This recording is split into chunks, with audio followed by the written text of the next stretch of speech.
Assalamualaikum warahmatullahi wabarakatuh.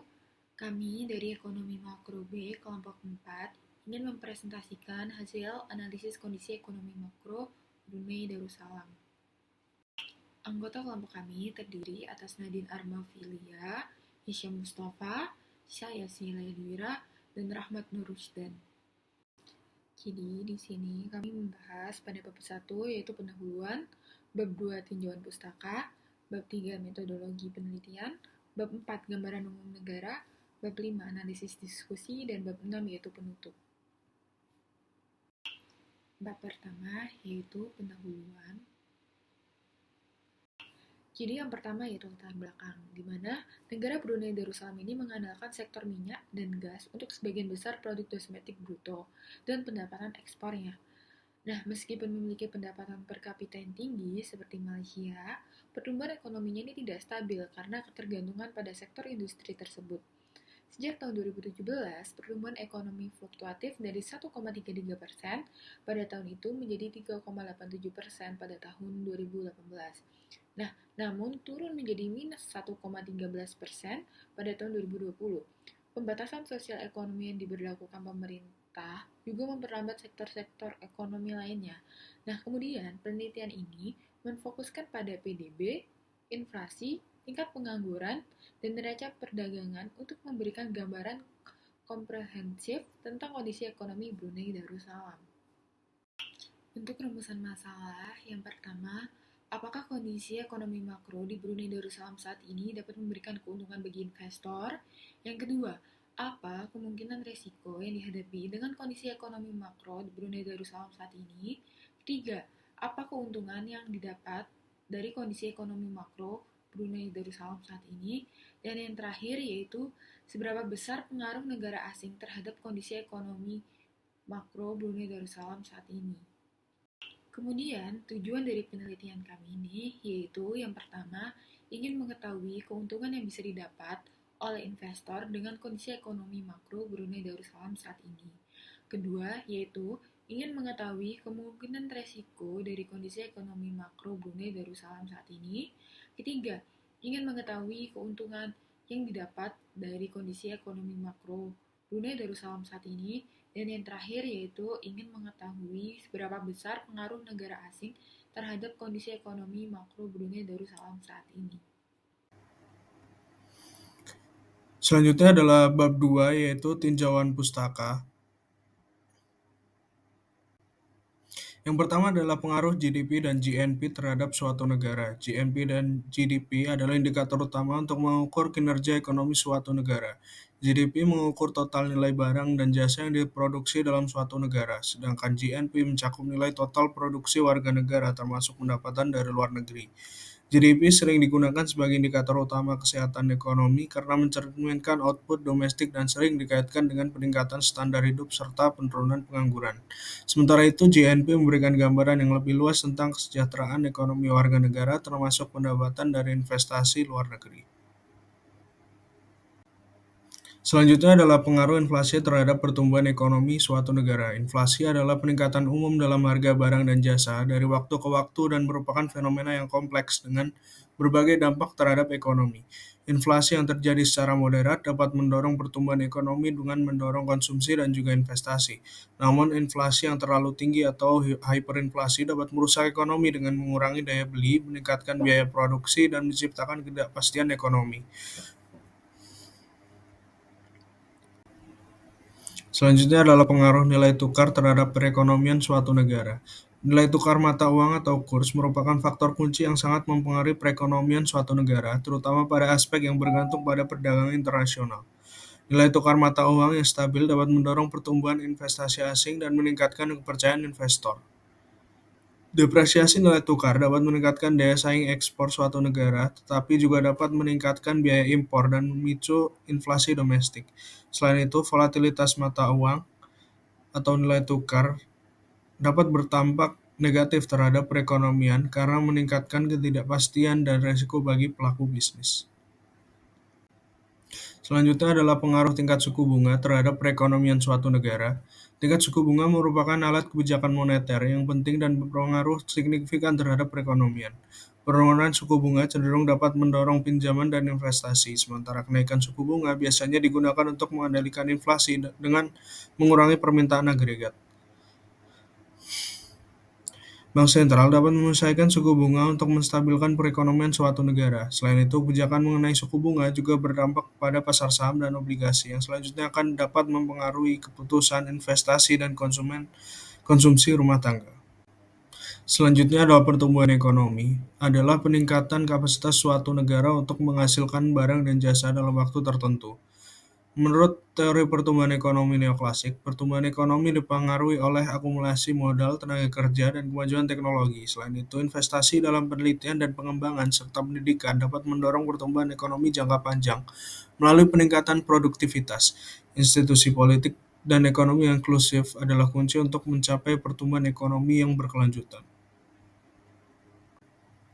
Selanjutnya adalah bab 3, yaitu metodologi penelitian.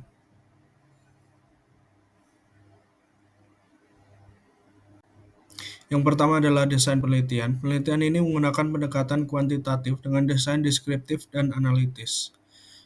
Pendekatan deskriptif mengabarkan kondisi makroekonomi Brunei Darussalam dalam hal indikator-indikator utama seperti GDP, inflasi, nilai tukar, suku bunga, dan pertumbuhan ekonomi.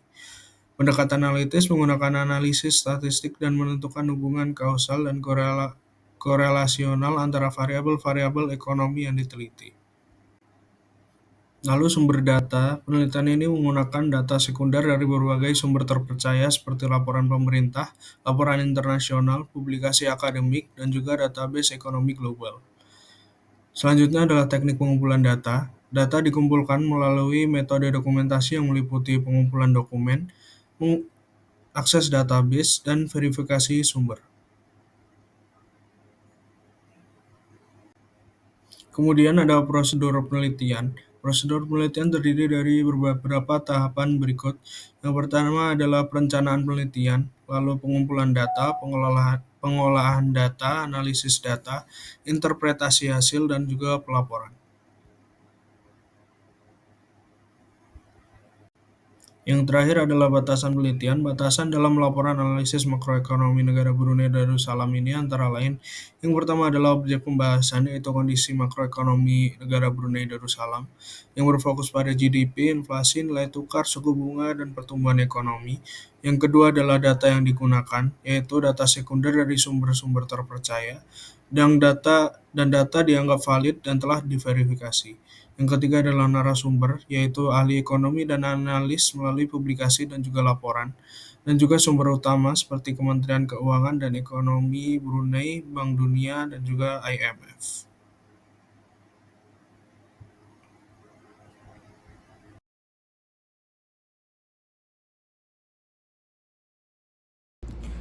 Geografi dan demografi Brunei Darussalam. Secara geografi, Brunei terletak di pantai barat Laut Pulau Borneo, berbatasan dengan Sarawak dan Sabah, serta pada barat dan selatan berbatasan dengan Indonesia. Memiliki luas wilayah kurang lebih 5.700 km persegi sebanding dengan Aceh Tengah, dengan mayoritas penduduk yakni etnis Melayu 65%, diikuti oleh Cina 20%, dan sisanya 15%. Brunei memiliki bahasa utama yakni Melayu, Cina, maupun Inggris, dengan agama dominan yakni Islam dan Buddha. Brunei memiliki ibu kota yang bernama Bandar Seri Begawan. Selanjutnya pada lingkungan politik, Brunei Darussalam merupakan negara kesultanan dengan sistem pemerintahan monarki absolut yang dikepalai oleh sultan yang memegang peran sebagai kepala negara dan kepala pemerintahan. Sultan Hasan al-Bolkiah yang telah memerintah sejak 1967 memiliki kekuasaan eksekutif, legislatif, dan yudikatif penuh, menjadikan sistem pemerintahan Brunei bersifat otokratik. Semua keputusan politik serta kebijakan pemerintah ditentukan oleh kesultan dan para penasehatnya. Sistem politik di Brunei Darussalam tidak memiliki partai politik yang berfungsi secara efektif dan pemilu legislatif yang tidak diadakan sejak tahun 1962. Pemerintah Brunei memfokuskan penerapan berdasarkan hukum syariah dan kebijakan ekonomi yang didasarkan pada pendapatan dari minyak dan gas. Stabilitas politik negara Brunei dijaga melalui kontrol terhadap media dan kebebasan berpendapat, serta melalui dukungan dari rakyat yang diimbangi oleh kesejahteraan ekonomi yang tinggi. Selanjutnya, pada indikator dan struktur ekonomi. Pada tahun 2023, GDP Brunei mencapai 13,5 M, serta terus mengalami peningkatan pertumbuhan ekonomi sebesar 1,1%. GDP per kapita berada di angka 30.000 US dollar.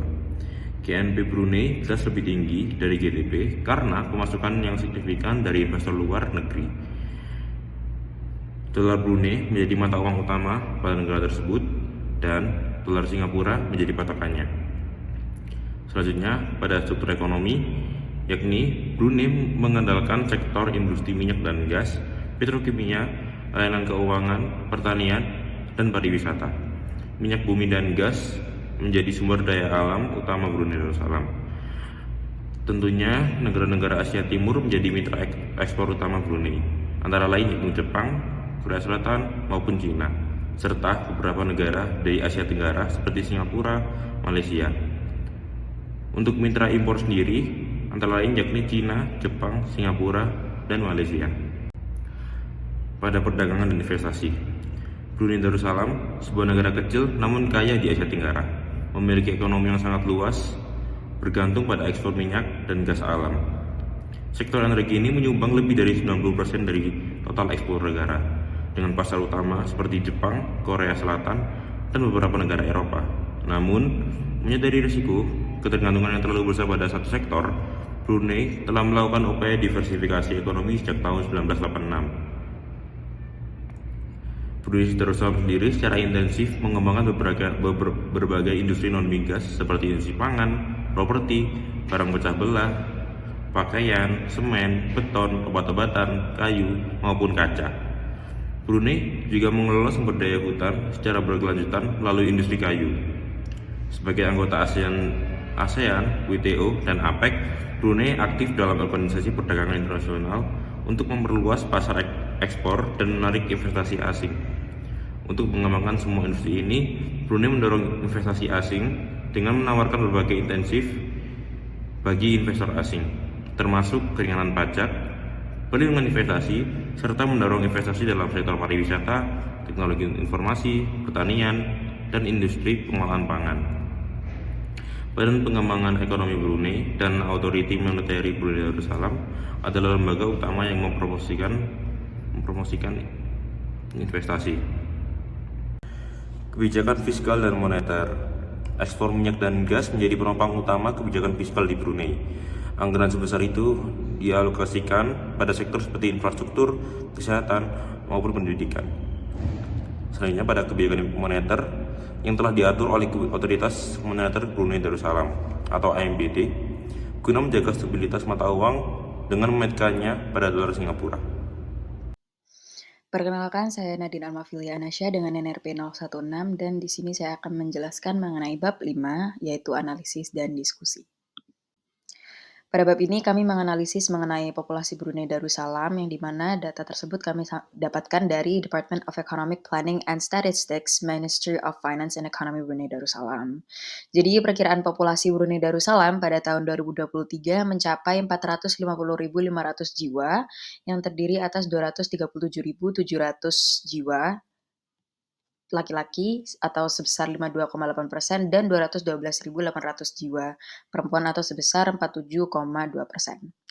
Analisis berikutnya yaitu GDP real dan per kapita Brunei Darussalam. Nah, data ini kami dapatkan dari Department of Economic Planning and Statistics, Ministry of Finance and Economy Brunei Darussalam, yang dimana perekonomian Brunei Darussalam pada tahun 2023 tumbuh sebesar 1,4% yang disebabkan oleh peningkatan sektor non-migas sebesar 4,5%. Nah, hal tersebut disebabkan oleh pendorongan peningkatan subsektor seperti transportasi udara, keuangan, dan konstruksi.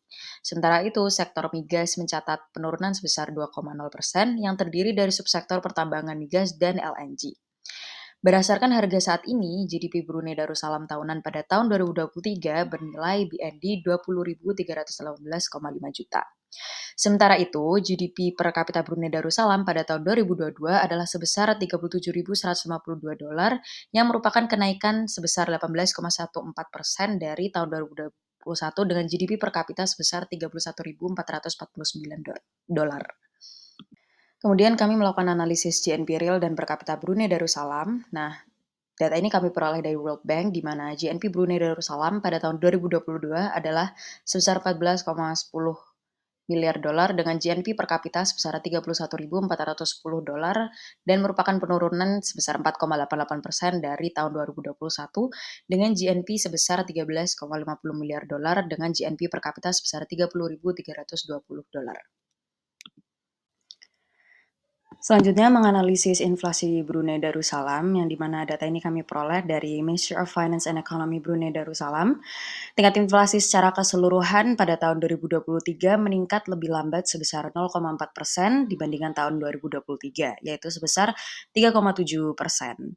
Nah, hal ini didorong oleh kenaikan indeks makanan dan minuman non-alkohol sebesar 2,7%, terutama harga minuman non-alkohol sebesar 6,4%, beras dan sereal sebesar 4,5%. Sementara itu, indeks non-makanan mencatat penurunan sebesar 0,2%, kemudian dilanjut dengan penurunan harga komunikasi sebesar 3,1%, dan penurunan harga transportasi sebesar 2,6%.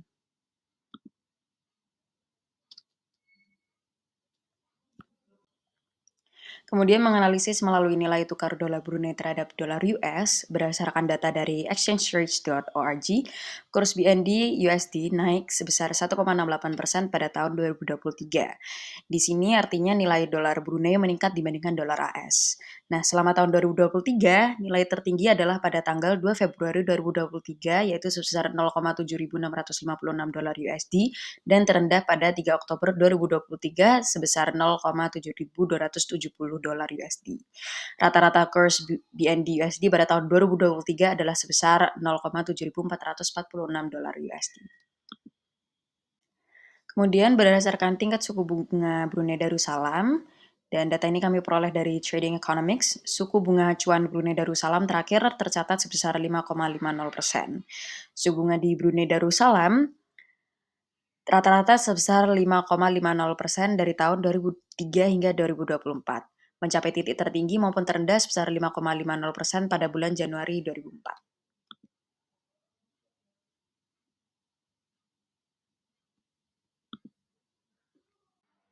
Selanjutnya pada pertumbuhan ekonomi Brunei Darussalam, menurut Center for Strategic and Policy Studies atau CSPS Brunei Darussalam, perekonomian Brunei Darussalam tumbuh sebesar 1,4% pada tahun 2023 setelah mengalami kontraksi selama 2 tahun berturut-turut.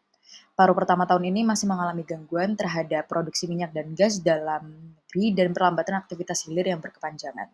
Penurunan tersebut mencapai titik terendahnya pada triwulan ketiga pada tahun 2023 dengan selesainya kegiatan permajaan dan pemeliharaan, dan GDP bangkit kembali pada triwulan keempat pada tahun 2023 dengan pertumbuhan yang kuat sebesar 6,8%.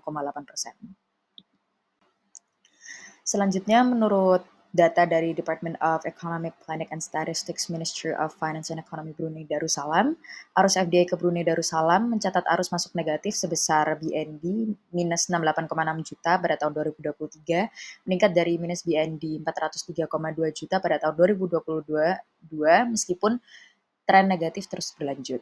Ekuitasnya sebesar BND 336,9 juta, sedangkan instrumen utang senilai minus BND 405,5 juta. Aliran masuk PMA tertinggi dipimpin oleh pertambangan dan penggalian, diikuti oleh kegiatan keuangan dan asuransi serta perdagangan besar dan eceran. Selanjutnya saya akan menjelaskan mengenai analisis tantangan kondisi makroekonomi yang dimiliki oleh Brunei Darussalam. Fakta pertama yang kami temukan adalah Brunei Darussalam memiliki tingkat pengangguran tertinggi di Asia Tenggara. Nah, dilansir oleh Databox, Brunei Darussalam menjadi negara dengan tingkat pengangguran paling tinggi di Asia Tenggara pada September 2023, yakni mencapai 7,2%. Fakta kedua yang kami dapatkan adalah pemulihan ekonomi di Brunei Darussalam masih belum merata.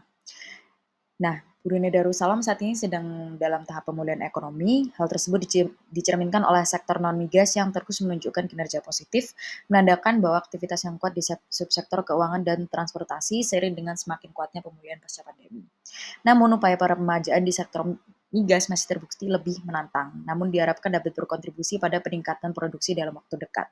Penurunan tajam harga energi global dan resesi di negara-negara mitra dagang, utama Brunei Darussalam, juga menambah risiko yang akan menggagalkan prospek pertumbuhan, membebani keseimbangan eksternal, dan memperburuk posisi fiskal. Apabila ditinjau dalam jangka panjang, tantangan ini berasal dari potensi kemunduran terhadap diversifikasi ekonomi yang disebabkan oleh beberapa pertumbuhan domestik, termasuk sektor pariwisata yang mungkin akan membutuhkan waktu lebih lama untuk pulih dari pandemi, serta risiko transisi perubahan iklim. Setelah adanya tantangan-tantangan yang sudah dijelaskan, tentunya Brunei Darussalam juga memiliki peluang kondisi makroekonomi. Nah, untuk analisisnya diantaranya adalah prospek ekonomi Brunei Darussalam yang kami bagi menjadi 4 aspek, yaitu pertumbuhan ekonomi negara, penurunan inflasi, surplus transaksi, dan surplus fiskal. Nah, pertumbuhan ekonomi Brunei Darussalam adalah sebesar 0,2% pada tahun 2023, sebelum akhirnya menguat menjadi 2,4% pada tahun 2024. Kemudian inflasi Brunei Darussalam sendiri diperkirakan sekitar 1,0% pada tahun 2023 dan 2024, turun dari 3,7% pada tahun 2022. Kemudian balance of payment dari Brunei Darussalam meningkat menjadi 19,6% GDP, mencerminkan melebarnya surplus transaksi karena harga energi naik yang mengimbangi lebih rendahnya volume ekspor. Diperkirakan akan berkelanjutan meskipun akan mengalami penyusutan menjadi 15,3% GDP pada tahun 2023. Kemudian pendapatan minyak yang lebih tinggi membantu memulihkan penyangga dengan surplus fiskal yang lebih baik dari perkiraan sebesar 1,3% GDP pada tahun fiskal 2022. Terakhir, kami akan menjelaskan mengenai bab 6, yaitu penutup. Nah, setelah adanya analisis yang kami lakukan, dapat disimpulkan bahwa perekonomian Brunei Darussalam saat ini sedang menunjukkan indikasi pemulihan pada tahun 2023 dengan pertumbuhan sebesar 1,4%. Nah, apabila dibedah lebih lanjut, sektor migas tumbuh menjadi 4,5%, sedangkan sektor migas mengalami penurunan sebesar 2,0%. GDP meningkat menjadi BND 20.318,5 juta, dengan GDP per kapita sebesar $37.152 pada tahun 2022. Tingkat inflasi pun turun menjadi 0,4% pada tahun 2023, meskipun nilai tukar dolar Brunei terhadap dolar AS meningkat sebesar 1,68%. Arus masuk FDI masih tergolong negatif. Tingkat pengangguran dari Brunei Darussalam tetap tinggi, yaitu sebesar 7,2% yang menjadikan Brunei Darussalam tetap menjadi negara dengan tingkat pengangguran tertinggi di Asia Tenggara. Kemudian Brunei menghadapi tantangan perlambatan produksi migas, penurunan harga energi global, dan resesi di negara mitra dagang. Pertumbuhan ekonomi diperkirakan akan meningkat menjadi 2,4% pada tahun 2024 dan hal ini didukung oleh sektor non-migas.